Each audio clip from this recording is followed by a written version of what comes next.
fine. We're all thinking the same thing. Settle your stuff already. Best out of 3. Rock, paper, scissors. You know the Palestinians are gonna throw rock every time. But you also know the Jews have a hard time throwing that paper. You know what I'm saying?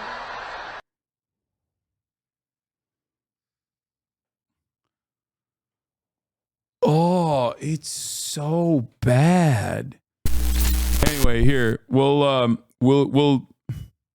there's some more stuff here that you can watch. Joke that drew swift backlash. I don't know if you guys know this, but there's literally a floating island of garbage in the middle of the ocean right now. Yeah. I think it's called Puerto Rico. Ooh. Less than 2 hours. You know what's so funny to me is how like your racist joke flops in front of racists. Like an entire group of people who love racist jokes, who eat that shit alive, and it fucking flopped. How do you do that? I don't understand how you do that. And like the reaction to this was like, oh, liberals don't like humor. And I'll be honest, like I get frustrated because I like comedy. I like offensive comedy. I like dark humor, right? And one of the most frustrating things is like, it's not, people will like say like, oh, you're just sensitive. No, motherfucker, it's not a good joke. Okay, it just wasn't funny. Like, it's not creative. It's just fucking racist. It's just a shitty joke. Like that's really what upset me is that it's just a shitty joke. Like, and they'll consistently. I'm really trying to be a commentator right now, but consistently, they will like say this thing like, "Oh, you're just insensitive." It's just that the joke sucked. There you go. How did I do? I did about 5 minutes. All right. Whew. No, you did great. That's it's. The thing is, as someone who is also a comedy enjoyer myself, yeah, and does not mind like edgy humor, I myself participate in edgy humor, and I get fucking quote unquote canceled for it all the goddamn time by Republicans who get very upset all of a sudden. And someone who has had a shit ton of comedians who also participate in edgy humor on his broadcast.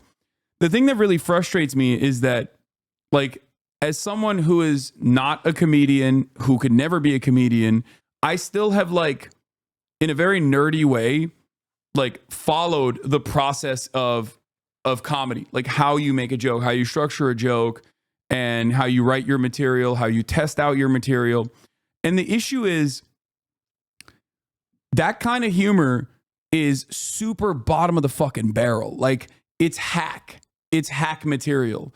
It is what you do when you're not clever enough to make, like, yes, when you're not clever enough to construct like an intelligent joke. Yes. That's the problem. And this is what was frustrating when like Chappelle was like getting criticized, or like when Chappelle was like going through like, and he just like wouldn't stop making terrible jokes about the LGBTQ community. Yeah. I'm in the LGBTQ community. Okay. I love a good gay joke. Okay. Yeah. I'm down with it. We make gay jokes all the time. Yeah. We make homophobic gay jokes all the fucking time. I love a good fucking gay joke. What was frustrating about me, like with Chappelle, is like somebody who I regard as like one of the greatest comedians of all time. Is I was like, he's so much better than that. Yeah. They just they weren't good. Yeah, that's what was annoying. Is I'm not like, and I hated it being framed as like, oh, you're just insensitive. No, motherfucker. No, you're too. Yeah, they were like, no, you're too sensitive. You're too sensitive. It's like, no, dude. That's it. Like, if you at any point, if you are a generational talent in the field of fucking comedy, okay, and you are repeating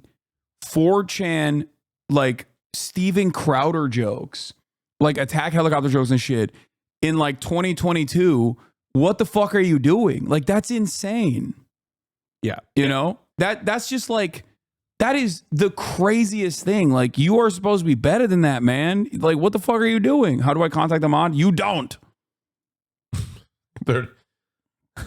Anyway, I don't think he said it as a joke even. I mean, he didn't even try to hide it as one. Yeah, well, like, there was no punchline. Yeah, and then this last additional detail just came about it. This guy's speech last night, they were saying they didn't vet the speech, so they didn't know his joke was there. Surprise, it was vetted. They removed him calling Harris a cunt, but left the Puerto Rico joke in. So they were okay with it last night. the shock comic who opened for Trump. I like that they're calling Tony Hinchcliffe a shock comic. Tony Hinchcliffe is not, he's never really been that funny. Okay. As someone who used to listen to Kill Tony a lot way back in the day, as someone who was a massive Joe Rogan fan way back in the day before he had like Milo Yiannopoulos and every fucking like neo-Nazi YouTuber on his broadcast, on his podcast, I used to be a fan of Joe Rogan. I have his fucking mug, as you guys know. Like that's the degree of fandom I had for Joe Rogan. I had his literal fucking mug. He was very influential for me in as a independent media figure, right? In some ways, that part still remains to a certain degree. Like I was a fan of his. I would listen to Kill Tony as well. Never really liked Kill Tony as much, but like when you like Joe Rogan, you like Kill Tony. You like all of the people in his orbit, right? And I'm talking, this is like 2014, 2015, 2016, okay? So for me, as someone who used to listen to Tony Hinchcliffe all the fucking time and listen to Kill Tony all the time, he just basically surrounds himself with funnier comedians usually. And that's the only reason why that actually hits. That's his method. His method is be in Joe Rogan's orbit early on, and then be able to get like funnier comics to actually rip apart someone's stand-up material before they've ever actually tested it out. That's it. That was the thing that Tony Hinchcliffe brought to the table. He has never been funny personally. He's never been that funny. Joe Rogan, Joe, someone tells me a man stole a joke from me and put it on Netflix special, says he's a friend of yours. Can you vouch for him? Norm, Tony Hinchcliffe's joke is completely different. They're just about the same subject. He's not a thief.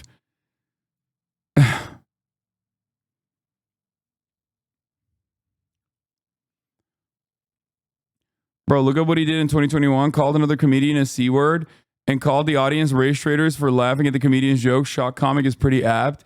No.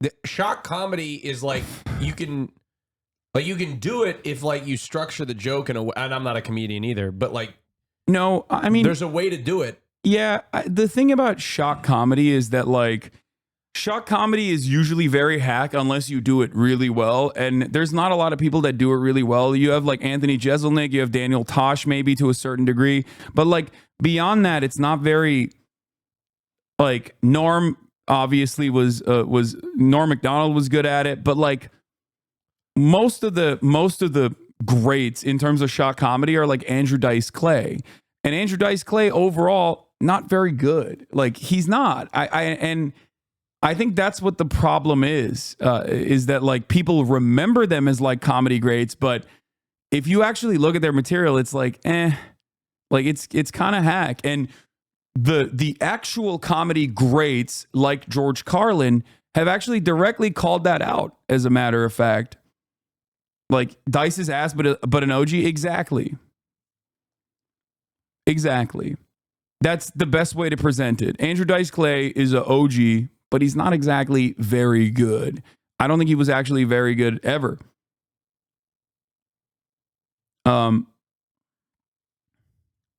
Jeselnik on Shock Comics. All these comics now, it's like almost the point is to get in trouble. It's like, why are you giving me shit? I'm a comic. I'm allowed to say whatever I want. That's wrong, as far as I'm concerned. Art. Oh wait, say it again, so I don't miss it. People think like, oh, as a comic, your job is to get in trouble, and so, but they don't want to get yelled at. It's like it's okay to make people mad, but they don't want any pushback, and I think that's wrong. As a comedian, you want to make people laugh. This is a quote attributed to Andy Warhol that I love. It's just art is getting away with it. You know, if you put out a special and everyone's pissed, like you didn't get away with it. You know, you need to make everyone laugh that they're like, yeah, he talked about some fucked up stuff, but we're all happy. That's actually brilliant. That's art. Yeah, it's true. Otherwise, you're just a troll. Yeah. And like, it's hack. Yeah. And the funniest thing is, or the craziest thing is, I think that is the hardest type of joke to make work. Okay. Which is why I think like Nick Mullins, some of his best material is directly in that realm, because he has the capacity to make some of the most like unacceptable, inappropriate things work because he's very fucking funny. Okay.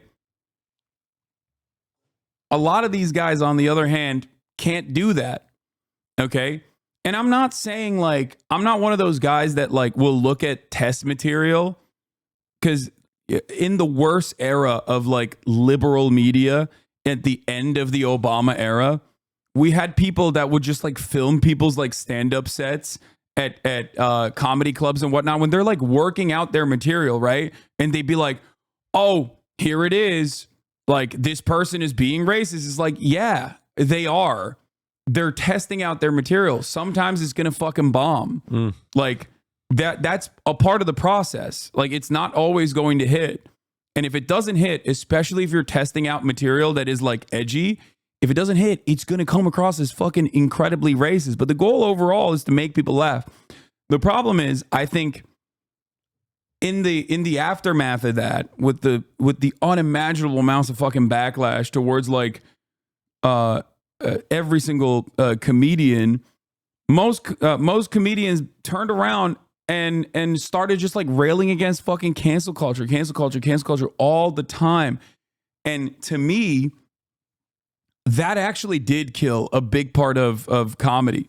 That killed a lot of comedy, because most comedians just started doing classic culture war shit nonstop. Just like, oh God, cancel culture sucks. Cancel culture sucks. It's like, we get it, man. We get it. It sucks. Stop fucking complaining. Like, Jesus Christ. And that's the issue here, in my opinion. It's just like, you're just at a certain point, you become like just a guy complaining on stage. You're just whining. You're not dissecting like things that are happening in the real world and like pointing out the stupidity of it.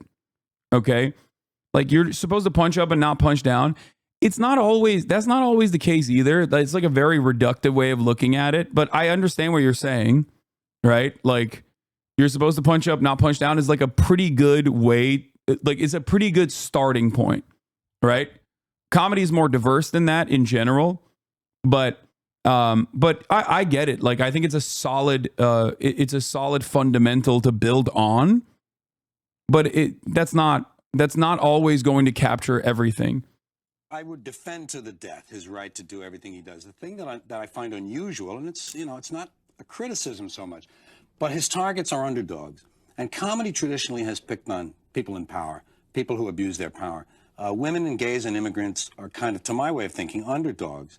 And, he ought to be careful because he's Jewish. And a lot of the people who want to pick on these kind of groups, the Jews are on that list a little further. You got women, gays, gypsies, blah, blah, blah, and then suddenly you find Jews. And Andrew, suddenly Andrew's arrested. Yeah, so, I mean, obviously he should do what he wants. And why does he get away with it, do you think, then? Well, we have never laughed at jokes about the Well, poor. he's appealing. I think he's appealing largely. I think his core audience are young white males who are threatened by these groups. I think a lot of these guys aren't sure their manhood, because that's a problem when you're going in through adolescence. I think he's talking about Andrew Dice Clay here, actually. Like, if I'm not mistaken, he's talking about Andrew Dice Clay, right? Am I really? Could I be? I hope I'm not one of them. And the women who assert themselves and are competent are a threat to these men, and so are immigrants in terms of jobs and the so that's why we as an audience then will laugh. You say we. I don't think you're. But I think you're collective we. I think that's what is at the core of that experience that takes place in these arenas. Is a certain, a sharing of anger and rage at these targets. And I'm sure Andrew isn't that angry at them. I'm sure he's playing it as a comic. I've said this time and time again, okay?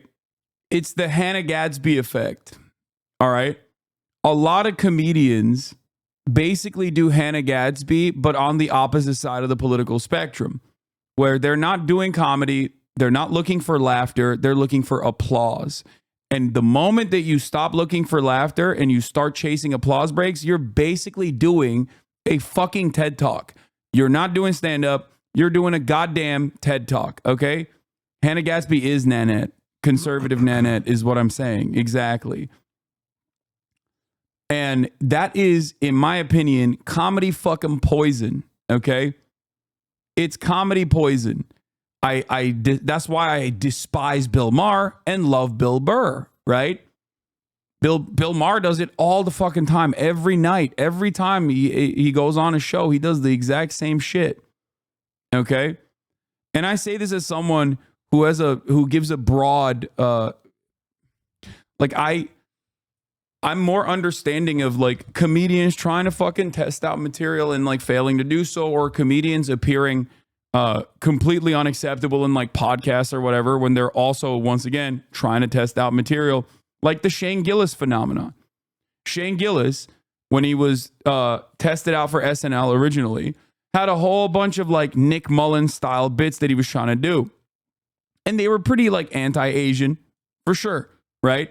Especially because like it was, you know, you have hours and hours and hours of material on your podcast. People are going to be able to clip shit out of that. I know that better than anybody else.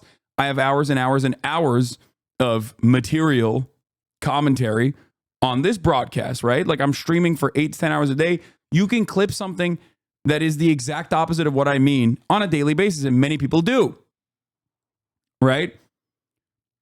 So I get it. Won't someone please think of the whites? No, oh my God, boo, sharing of grievances, won't someone think of the whites? No, you're misunderstanding the point that I'm making, okay? Shane Gillis didn't go in that like grievance route. He went back to the drawing board and he basically worked on his material, made it better. And he was already funny. He had a lot of funny jokes. He had a lot of funny bits to begin with. And he worked on them over and over again. And then ultimately he had an SNL episode, you know, he had a bunch of stand-up specials that absolutely banged. And there it is. Like, look at him now. He has the most successful podcast on Patreon. And also on top of that, like he has, you know, he has a bunch of Netflix comedy shows and specials and all this stuff. And many people like him.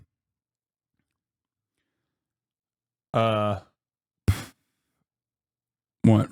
What were you going to say?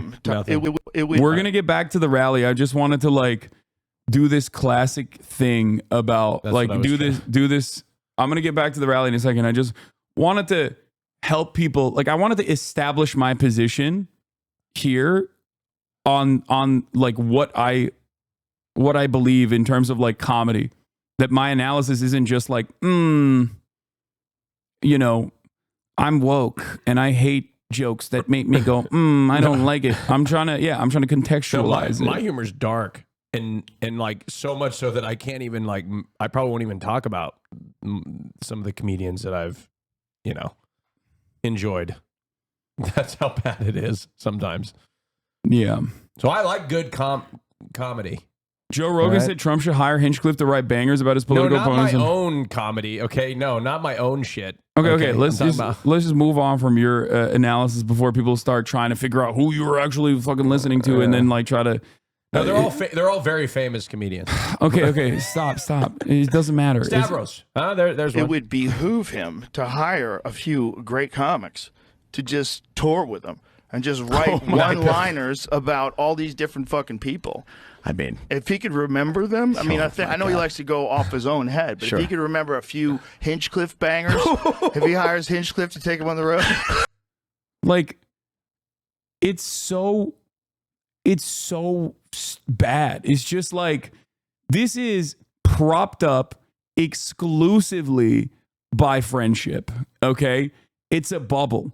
This right here, the Joe Rogan like inner circle, is just a bubble, and it's perhaps its greatest evidence that it's propped up by a bubble is the fact that even Joe Rogan's immediate fans, like his most ride or die fans, cannot fucking stand Brendan Schaub, but Joe still has him on all the time. They can't stand him. Like even they're like, dude, stop. He fucking sucks. Okay? Like, that's it. This is something that most comedians, and I'm friends with a fuck ton, okay? Most comedians don't want to disturb that bubble, okay? Because Joe is, in many respects, a kingmaker, okay? He really is. He is. You go on his podcast, you're going to get swarmed with love, okay, and attention. People are going to go watch your podcast. You can have an entire media career off of just appearing on the Joe Rogan Experience.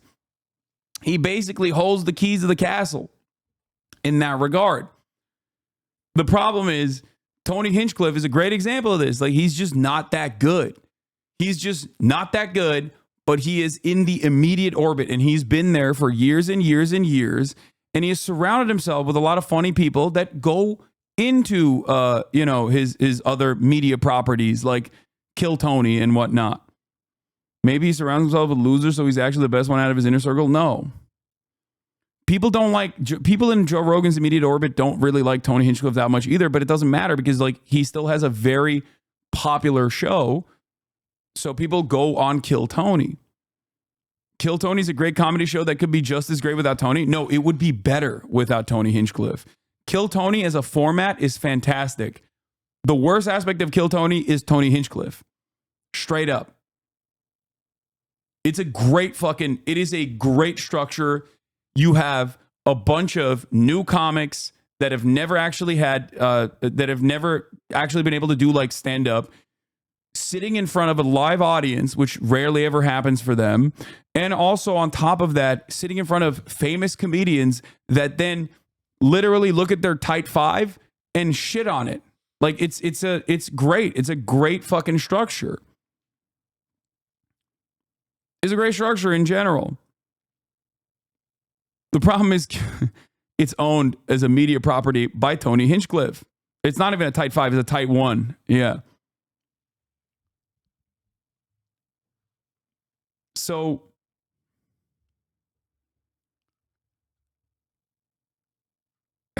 anyway, but Joe still props him up nonstop. Do you know how fucking insane that would be? Yeah, dude. Hinchcliffe writing bangers for Trump to shit on people. Trump was smart. He would hire shit. Yeah, dude. Yeah. Felix says there should be an Enron type investigations about the Tony Hinchcliffe bubble. They should haul Rogan in front of Congress and ask him under oath if he's ever sat through an entire Kill Tony that he wasn't a guest on and how many times he laughed if he did. Anyway, Kill Tony has rare funny moments, and the funny moments are almost entirely not Tony Hinchcliffe being funny. It's mostly Shane Gillis. Yes. Kill Tony also got like a massive boost from the Shane Gillis appearances, like where he's doing Trump. Everyone, every dumb guy I know, every normie I know is always like, yo, you see that Kill Tony episode with Shane Gillis? He's so funny. It's so funny. And it's like, yeah, that is funny because Shane is funny. Tony Hinchcliffe is not. But you can't even say this because don't expect Shane Gillis to also come out and be like, yeah, Kill Tony is great. Or don't expect like any of your favorite comedians that have been on Kill Tony to come out and shit on Tony Hinchcliffe anyway. Because that's not going to happen either because it's a bubble. It's like tight knit, okay? It's very cliquey. So Mark Maron put out a whole statement, my woke king. He wrote, the anti-woke flank of the new fascism is being driven almost exclusively by comics, my peers. Whether or not they are self-serving or true believers of new fascism is unimportant. They are the movement. Whether they see themselves as acolytes or just comics doesn't matter. Whether they are driven by the idea that what they are fighting for a free speech issue or whether they are truly morally bankrupt racists doesn't matter. They are part of the public face of a fascist political movement that seeks to destroy the democratic idea. When comedians with podcasts have shameless, self-proclaimed white supremacists and fascists on their show to joke around like they are just entertainers or even just politicians, all it does is humanize and normalize fascism. When someone uses their platform for that reason, they are facilitating anti-American sentiment and promoting violent autocracy. That's it.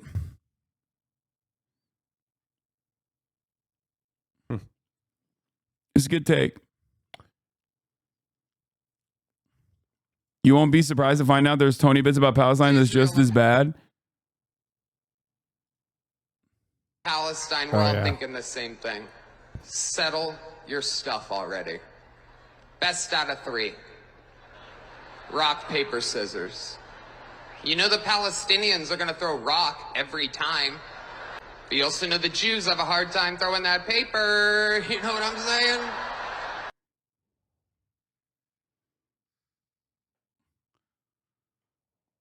Oh, it's so bad. It's so bad. Oh no. Oh no. Oh no, brother. Go back. Go back to the writing room, dude. Tony's other racist joke. Heck yeah, it's a cool black guy with a thing on his head. What the hell is that? A lampshade? Look at this guy. Oh my goodness. Wow. I'm just kidding. That's one of my buddies. He had a Halloween party last night. We had fun. We carved watermelons together. It was awesome. Oh, brother, this stinks. Oh. Oh, black guy, watermelon. Oh, this is sick, man. You're really reaching. Dude. You're really opening up new avenues with this fucking joke. Didn't the Trump administration come out and distance themselves? I don't know. I'm sure they might. I think they came out, was that like a fake tweet or something? Didn't they come out with a statement saying that they were like, it doesn't represent the views of the Trump administration or something like that? They also tried to say that it wasn't vetted at first, and then it came out that it definitely was vetted. Yeah. Trump's. Yeah, this is from the Bulwark, Mark A. Capito. Trump's shock comic was set to call Harris a cunt. Tony Hinchcliffe said at Madison Square Garden, wasn't great for the campaign. It could have been much worse. It's wild that Donald Trump is objectively funnier than the comics that he has on, which is crazy. Like Donald Trump knows not to say those things. You know what I mean? Donald Trump is a massive racist, okay? And even he's like, watermelon jokes, that's a bit too far, don't you think, Tony? Sad. Don't do that one. Very sad. I don't like it. It's a little racist, don't you think? It's very sad. Look at my African-American friend over there. Yeah. It's just, I don't know. Trump would have comics that are less funny than him. That's such a demo. Oh my God, you're right. He was doing diva shit. He was like, I don't want an opener to outflank me. He would be funnier. I don't want someone opening for me to be funnier. I don't want it. That's so funny. That's great. That's what it is. Yeah. Abdul. Oh, when I do the bit about Abdul, that kills every time. Every time I show him his photo of his house, I say, Abdul. Al-Baghdadi. Yes, Abdul. He died like a dog. Yeah. That's cool. His set was so insane. Part of me makes me think he's playing a character. No. Yeah. Don't get that Shane Gillis on. He's funny, but I don't like it. Oh, dude, Shane Gillis's Trump was... Yeah. He doesn't like me very much. He makes a funny jokes, but... God, Shane Gillis's Trump. I don't sound like that. Maybe be my favorite Trump impression is Shane Gillis's Trump. Yeah, that's what I mean. It's just and he goes on Kill Tony, and then everyone's like, oh, I guess Tony Hinchcliffe is funny by osmosis. Like, that's not how this works, man. No, that's not how that works. He was getting carried. Yeah. Yeah. That's great. Good stuff. Good stuff from Tony Hinchcliffe. Absolute banger. My man is tanking the campaign personally. Well, that's what I'm saying. Like, I was saying before you got in here how insane it is to tank that style of joke in front of an audience like that. Yeah, you got the most racist Deborahs and Hanks from Long Island. Like, you got the Thin Blue Line crowd, okay? Everyone's looking like a bag of potatoes out there in the fucking crowd. They're like, yeah! They're ready and for even it. They're not like, oh, man, that wasn't that funny. I've heard way funnier racist jokes. Yeah. Do a better bit. Hours later, Puerto Rican superstar Bad Bunny reshared a video from Vice President Harris's campaign, posted earlier in the day, to his nearly 46. See, this is an example of a funny joke that's kind of racist. Puerto Rico's trash, spreads crazy rumors about Haitians, can't accept his skin color, green card marriage, is Trump our first Dominican president? That's like, see, there you go. You can make it work, okay? You can make it work. See, if Tony Hinchcliffe said that, People would like that. People would laugh at that. Actually, maybe that crowd would be like, I don't understand. I've never met a Dominican. I didn't get the joke, and I didn't get it, and that was a little too highbrow for me. Yeah, see, okay, well, see, I've been that. That is a good joke. That is actually a good joke. All right, okay, okay. Oh man. Anthony Jeselnik, famously edgy comedian, likes to quote Andy Warhol, art is getting away with it. Even Seinfeld dropped the whole like woke is killing comedy bit. Like that's the other part of this. Like Seinfeld has never really been funny, also carried by funnier people. That's the secret, okay? There are a lot of incredibly successful quote unquote comics out there, and they have had an entire career getting carried by funnier people than them, okay? Seinfeld was fucking carried by Larry David. Straight up. Significantly funnier. There's always a guy, and sometimes that guy doesn't actually make it in the way that Larry David did, so you never even hear about it. Okay? I mean like this. I welcome migrants to the United States of America with open arms. And by open arms, I mean like this.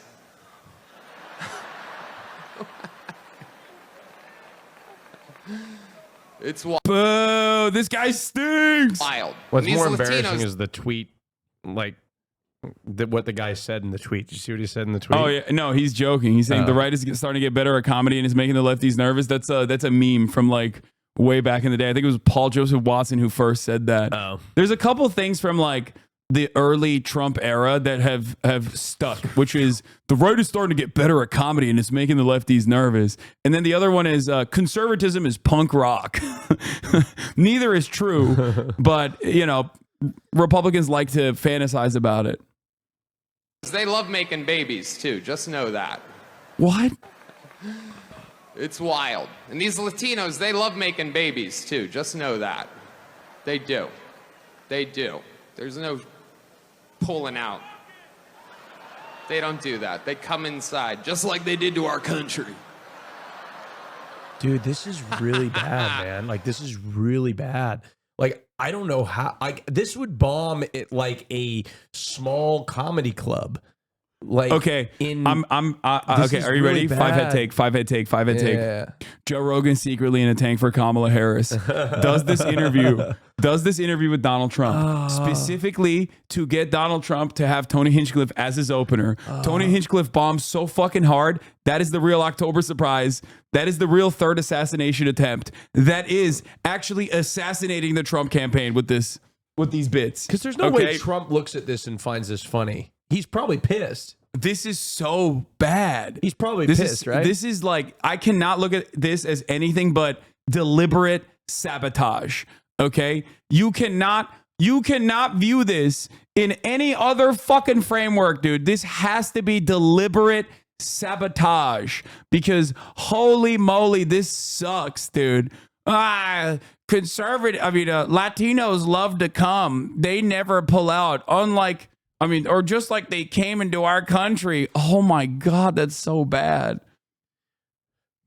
That's so fucking bad, dude. And he wrote it. That's what's crazy. He wrote it. I don't think that was improvised. He's reading off of something he wrote. This is so bad, brother. This is, oh my God. Republicans are the party with a good sense of humor. Oh, come on.